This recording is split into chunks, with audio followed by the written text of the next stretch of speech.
Digital marketing నేర్చుకుని AI tools వాడుతూ డబ్బులు సంపాదించాలనుకుంటున్నారా? ఈ నెంబర్కి కాల్ చేయండి. నమస్కారం శశికాంత్ గారు. నమస్తే నాగరాజు గారు. ల్యాండ్ టైటిలింగ్ యాక్ట్, దీని అడ్వాంటేజెస్ ఏంటి, డిసడ్వాంటేజెస్ ఏంటి? అంటే ఏపీలో ప్రస్తుతానికి ఇది హాట్ టాపిక్. ఎస్. సో ప్రతి ఒక్కరూ తెలుసుకోవాల్సినటువంటి అవసరం కూడా ఉంది. నేను ఒక ఇన్ఫర్మేషన్ పాయింట్ ఆఫ్ వ్యూ నుంచి అడుగుతూ ఉన్నాను. యా. మీరు అంతా అంటే ప్రస్తుతం ఉన్న విషయాలన్నీ పరిగణలోకి తీసుకుని చూస్తే మీకు ఏ విధంగా అనిపిస్తుంది? డెఫినెట్లీ నాగరాజు గారు, చాలా మంచి సబ్జెక్ట్ ఇది. దీంట్లోకి వెళ్ళే ముందు నార్మల్గా రియల్ ఎస్టేట్ గురించి మనం ఒక 1 minute మాట్లాడుకుంటే, ఒక మనిషి పుట్టిన తర్వాత మళ్ళీ చనిపోయే లోపు ఆయన సంపాదించిన డబ్బులో ఒక స్టాటిస్టిక్స్ ప్రకారం, ఒక డేటా ప్రకారం మనం చూసుకుంటే దగ్గర 75 to 80% of total income land మీద పెడతాం జరుగుతుంది. అంటే అది స్థలం అవ్వచ్చు, ఇల్లు కొనుక్కోవచ్చు, పెట్టుబడి కావచ్చు, ఏదైనా కావచ్చు. సహజంగా ఏదైనా ఒక పెద్ద మొత్తం పెట్టాలి అంటే అది ల్యాండ్ తప్ప ఇంకేది ఉండదు. గోల్డ్ అయినా, లేకపోతే ఏదైనా ఫిక్స్డ్ బాండ్స్ అయినా, లేకపోతే స్టాక్స్ అయినా, షేర్స్ అయినా, ఏదైనా కూడా 10-20% కంటే ఎక్కువ ఇన్వెస్ట్మెంట్ అందులో పెట్టరు. 70 నుంచి 80% వరకు ఆ డబ్బంతా కూడా రియల్ ఎస్టేట్కి వెళ్తుంది. సో ఇప్పుడు real estate is the huge market. ఏ స్టేట్లో అయినా, ఏ కంట్రీలో అయినా తీసుకున్నా ఒక మనిషి యావరేజ్ పెట్టుబడులు అందులో పెట్టేది ఆల్మోస్ట్ జీవితాంతం సంపాదించే డబ్బు రియల్ ఎస్టేట్లోనే పెడతారు. అలా మరి జీవితాంతం సంపాదించే డబ్బు రియల్ ఎస్టేట్లో పెట్టినప్పుడు ఆ కొన్న ప్రాపర్టీ ఏదైనా డిస్ప్యూట్లో పడితే ఆ జీవితం కూడా డిస్ప్యూట్లో పడుతుంది. సింపుల్ లాజిక్ అది. అంటే మనం ఉదాహరణకు తీసుకుంటే ఒక మిడిల్ క్లాస్ వ్యక్తి నెలకి 50,000 నుంచి 70,000 సంపాదించే వ్యక్తి ఒక 50 లక్షలు పోగు చేసుకోవాలంటే ఆయనకి అట్లీస్ట్ ఒక 20 ఏళ్ళు టైం పడుతుంది. 20 ఏళ్ల తర్వాత ఆ దాచుకున్న డబ్బును తీసుకెళ్ళి ఒక స్థలమో ఇల్లో కొనుక్కొని అది డిస్ప్యూట్లో ఉంది అని ఆ తర్వాత తెలిస్తే ఆయన జీవితం మొత్తం అక్కడితోటి అతలాకుతలం స్టార్ట్ అవుతుంది. అండ్ ఆ టెన్షన్, ఆ డిప్రెషన్లోనే వాళ్ళు ఉంటారు. పీస్ ఆఫ్ మైండ్ కూడా పోతుంది. రైట్. సో ఇది అవాయిడ్ చేస్తానికి ఆంధ్రప్రదేశ్లో ల్యాండ్ టైటిలింగ్ యాక్ట్ అని మన సీఎం జగన్మోహన్ రెడ్డి గారు తీస్తాం జరిగింది అని అంటున్నారు. ఓకే. సో ఇది మనం ఏ పార్టీకి సంబంధించిన వ్యక్తులం కాదు కాబట్టి మనం మాట్లాడుకుంటే న్యూట్రల్గా మనం మాట్లాడుకుంటే ఇందులో మంచి ఏంటి, చెడేంటి, రెండు మనం మాట్లాడుకోవాల్సి వస్తుంది. ఓకే. సహజంగా భూమి అన్నాక అది మీ పేరు మీద ఉన్నప్పుడు నేను కొనుక్కోవచ్చు, అది నా పేరు మీదకి ట్రాన్స్ఫర్ అవుతుంది. చాలామంది ఈ ట్రాన్స్ఫర్ అవ్వగానే భూమి నాదే అనుకుంటారు, కానీ అది వాస్తవం కాదు. అది ఒక ట్రాన్సాక్షన్. అది రికార్డ్స్లో, రిజిస్ట్రేషన్ ఆఫీస్లో అదొక ట్రాన్సాక్షన్. అది నేను డబ్బులు ఇచ్చి మీ దగ్గర ఉన్న పేపర్సు మీరు అంటే స్వయంగా నాగరాజు గారి ప్లాట్ ఒకవేళ నేను కొనుక్కుంటే నాగరాజు గారి దగ్గర నుంచి శశికి అది ట్రాన్స్ఫర్ అవుతుంది. ఆ పేపర్ నా దగ్గరికి వస్తుంది. ఈ ట్రాన్సాక్షన్కి మాత్రమే దాని మీద స్టాంప్ వేసి రిజిస్ట్రేషన్ ఆఫీస్ ఇస్తుంది. ఓకే, ఈ పేపర్ నాగరాజు గారి దగ్గర నుంచి పలానా శశి గారు కొనుక్కున్నారు, ఈ పేపర్ మీది. ఆ పేపర్లో ఉన్న భూమి మనదా కాదా అన్నది ఇంకా లోతుగా విశ్లేషణకి వెళ్ళాలి. ఎందుకంటే అదే టైంలో ఆ భూమిని మీరు వేరే వాళ్ళకి కూడా అగ్రిమెంట్ చేయొచ్చు, వేరే వాళ్ళ దగ్గర కూడా డబ్బులు తీసుకొని ప్రామిస్ చేయొచ్చు. అసలు మీరు కొనుక్కున్న వాళ్ళ దగ్గర ఆ భూమి కరెక్ట్గా మీకు వచ్చిందా లేదా అన్నది గ్యారంటీ లేదు. ఇది ఓన్లీ ఈ ట్రాన్సాక్షన్కి మాత్రమే అథెంటిసిటీ ఇస్తుంది రిజిస్ట్రేషన్ అన్నది. But it is a kind of a presumptive deed, not a conclusive deed. There is a difference between presumption and conclusion. అయితే కంక్లూషన్ అంటే ఏంటి, ఇంకా రైట్ కన్ఫర్మ్ గవర్నమెంటే చెప్పేసింది ఈ భూమి మీది, మీరు కొనుక్కున్నారు ఈ భూమి మీది అనేది గవర్నమెంటే చెప్పేసింది. దాన్ని కంక్లూసివ్ టైటిల్ అంటారు. ఓకే. ఇవన్నీ నార్మల్గా రిజిస్ట్రేషన్ ఆఫీస్లో జరిగేవి kind of a presumptive title. లేకపోతే ఇవాళ ఇన్ని డిస్ప్యూట్స్ రావు మార్కెట్లో. ఓకే. సో ఎప్పుడైతే గవర్నమెంట్ అంటదో ఈ భూమి నీదే అని, అప్పుడు అది కంక్లూసివ్ టైటిల్ అవుతుంది. మనం వెస్ట్రన్ కంట్రీస్లో చూస్తే నాగరాజు గారు ల్యాండ్ డిస్ప్యూట్స్ అన్నవి 0.001% ఉంటాయి. అసలు ల్యాండ్ డిస్ప్యూట్స్ అనేవి వెస్ట్రన్ కంట్రీస్లో వెరీ రేర్. మన దగ్గర చూస్తే 0.001% క్లియర్ టైటిల్ ఉంటుంది, వేరేవన్నీ డిస్ప్యూట్సే. మనం కోర్ట్స్లో చూసుకుంటే చట్ట ప్రకారంగా 2/3 ఒక డేటా తీసుకుంటే మనము దగ్గర 2/3 of the cases what we are dealing now are land cases only. Civil కేసెసే అన్నిటికంటే ఎక్కువ తీసుకునే షేర్లో ఏదైతే కోర్టులో కేసెస్ నడుస్తూ ఉంటాయో సివిల్ కేసెసే 2/3 రేషియోలో ఉన్నాయి. చాలా హెవీ పర్సంటేజ్ అది.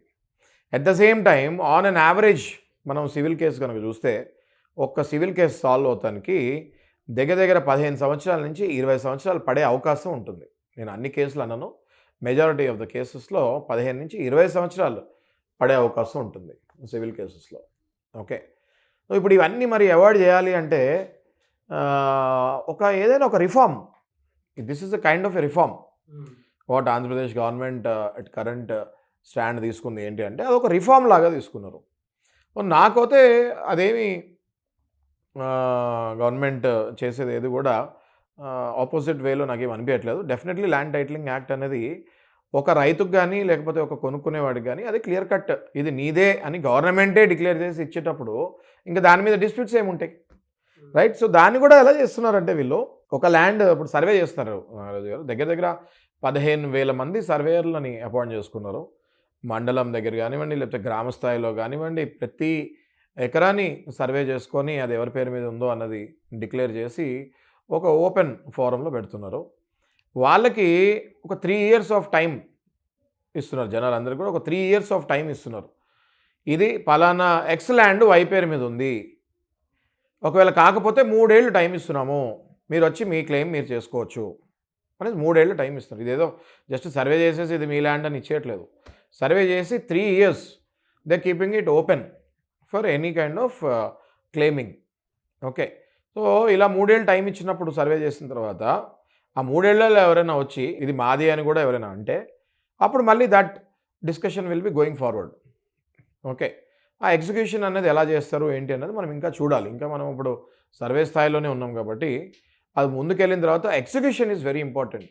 నాగరాజు, దిస్ ప్లాన్ నా ప్రకారం అయితే this plan is really not bad.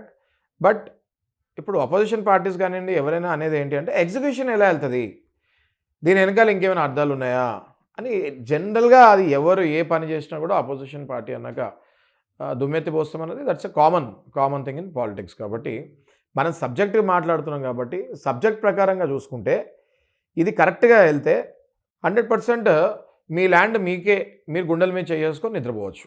But it comes to political opposition point of view అనుకున్నప్పుడు మీకు ఎక్కువగా వినిపించినటువంటి మాట ఏంటి సార్ అసలు? అంటే పొలిటికల్ పాయింట్ ఆఫ్ వ్యూ చూస్తే ఏమంటారండి, ఇంత చేస్తున్నారంటే అంటే కొన్ని అన్క్లెయిమ్డ్ ల్యాండ్స్ ఉంటాయి. యూజువల్గా ఏంటి సర్వే చేసిన తర్వాత కొన్ని అన్క్లెయిమ్డ్ ల్యాండ్స్ ఉంటాయి. ఈ అన్క్లెయిమ్డ్ ల్యాండ్స్ని మరి మీరేమైనా కబ్జా చేస్తారా అని అడగచ్చు. దీని వెనకాల ఇంకేమైనా ప్లానింగ్ ఉందా అని అడగచ్చు. ఏదైనా రిఫార్మ్ చేసినప్పుడు దానికి క్రిటిక్స్ వస్తూ ఉంటాయి. ఓకే, ఒక లీడర్ అన్నాక ఒక డెసిషన్ తీసుకున్న తర్వాత ఆ క్రిటిక్స్ తీసుకుంటానికి కూడా రెడీ అయి ఉంటారు. కాబట్టి ఒకవేళ ఇది నార్మల్గా ఇప్పుడు నేను చెప్పిన విశ్లేషణ అంతా చూసినా కూడా ఇప్పుడు నాకు పర్సనల్గా కూడా ఇందులో ఏమీ నెగిటివ్ ఏమీ కనిపించట్లేదు. ఓకే, సో ఇందులో కానీ స్టిల్ లోతుగా అధ్యయనం చేస్తే కొంతమందికి ఏమనిపిస్తుంది అంటే ఇందులో ఓపెన్ ల్యాండ్ అన్క్లెయిమ్డ్ ల్యాండ్ ఏదైనా ఉంటే మరి ఆ ల్యాండ్ పరిస్థితి ఏంటి, ఆ ల్యాండ్ ఎవరికి వెళ్తుంది అని అక్కడ ఒక వ్యాక్యూమ్ కనిపిస్తుంది. ఆ వ్యాక్యూమ్ని వీళ్ళు ఎలా ఫుల్ఫిల్ చేస్తారు, వీళ్ళు వాళ్ళ చెప్పిన దానికి వీళ్ళు ఎలా తిప్పికొడతారు అనేది మనం వేచి చూడాల్సిన విషయమే ఇది. అంటే ఆ వాక్యూమ్ని గవర్నమెంటే ఉంచుకుంటుందా లేదంటే ఎవరికన్నా పంచుతుందా అనేటువంటి దాని మీదే ఎక్కువ. అంతే కదా నారాజు, ఇప్పుడు ఇప్పుడు సర్వే చేసినప్పుడు బోల్డ్ ల్యాండ్లు బయటపడతాయి. చాలామంది చనిపోయి ఉంటారు. ఆ ల్యాండ్కి అసలు నో క్లెయిమ్ ల్యాండ్ అంటే అసలు ఎవరు కూడా ఓనర్స్ రానోళ్ళు ఉంటారు. ఈ ల్యాండ్ అంతా హ్యూజ్ ల్యాండ్ ఉంటుంది.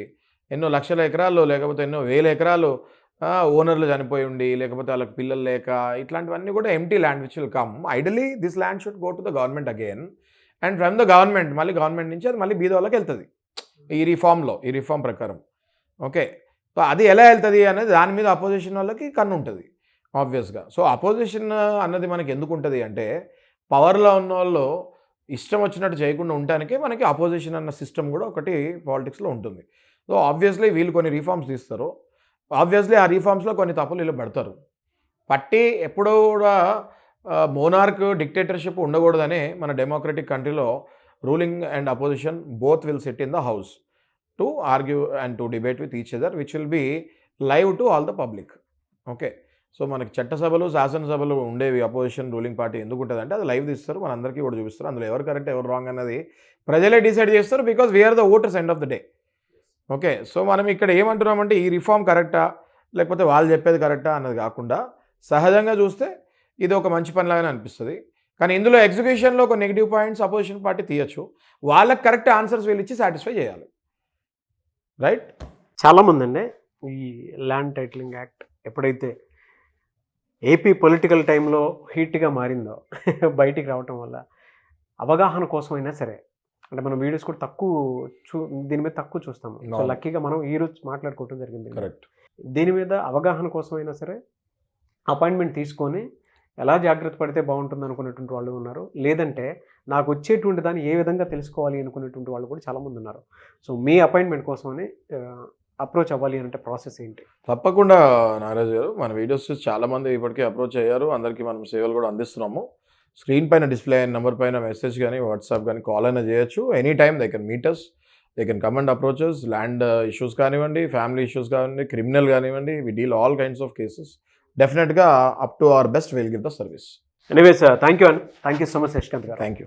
చూసారు కదండి వీడియో. ఈ వీడియోపై మీ అభిప్రాయాన్ని కమెంట్ బాక్స్లో పోస్ట్ చేయండి. అండ్ మీకు కనుక శశికాంత్ గారితో పాటు నేను చేసేటువంటి షోలో మీరు పార్టిసిపేట్ చేయాలి అనుకుంటే స్క్రీన్ మీద మీ కాంటాక్ట్ నెంబర్ కనిపిస్తుంది, దాన్ని మీరు కాల్ ఆర్ మెసేజ్ వాట్సాప్ చేసి వెంటనే మీరు ఇక్కడికి రావచ్చు. లేదు అనుకుంటే, అంటే మీకు అభ్యంతరం లేదనుకుంటే మీరు రావచ్చు. లేదు అనుకుంటే చాలామందికి పర్సనల్ అపాయింట్మెంట్ తీసుకొని మీకు ఉండేటువంటి లీగల్ సర్వీసెస్ కానివ్వండి, నాలెడ్జ్ కానివ్వండి, ఏది ఉన్నా సరే వాటిని క్లియర్ చేసుకుందాం అనుకున్నటువంటి వాళ్ళు పర్సనల్ అపాయింట్మెంట్ తీసుకుందాం అనుకుంటే కూడా స్క్రీన్ మీద మీ కాంటాక్ట్ నెంబర్ కనిపిస్తుంది, దాన్ని మీరు కాల్ ఆర్ మెసేజ్ వాట్సాప్ చేసి వెంటనే మీరు అపాయింట్మెంట్ అయినా సరే తీసుకోవచ్చు. అండ్ ఏదైనా డౌట్స్ ఉంటే కింద కామెంట్ బాక్స్లో పోస్ట్ చేయండి. ఈ వీడియో లైక్ చేయండి, షేర్ మాత్రం తప్పకుండా చేయండి. ఇలాంటి మరిన్ని వీడియోస్ కోసం మా ఛానల్ ఫాలో అవ్వండి. Thank you. సుమన్ టీవీలో మీ పర్సనల్ అండ్ బిజినెస్ ప్రమోషన్స్ కోసం కింది నెంబర్కి కాంటాక్ట్ చేయండి.